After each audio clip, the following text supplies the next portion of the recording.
Hello guys, আসসালামু আলাইকুম। সবাই কেমন আছেন? আশা করি সবাই ভালো আছেন। তো আমার রুম লুক ভাবতেছেন তো আমার মতন খাচ্ছার দুনিয়াতে একটাও নাই। কারেক্ট, আমি আজকে 5-6 দিন ধরে অসুস্থ, প্রচণ্ড পরিমাণে অসুস্থ। তো এখন আল্লাহর রহমতে আলহামদুলিল্লাহ আপনাদের দোয়া একটু সুস্থ হয়েছি।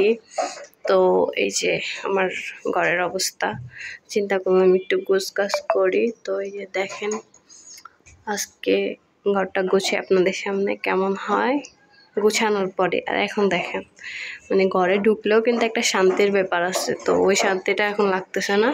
যাই হোক, এই যে দেখেন কেমন।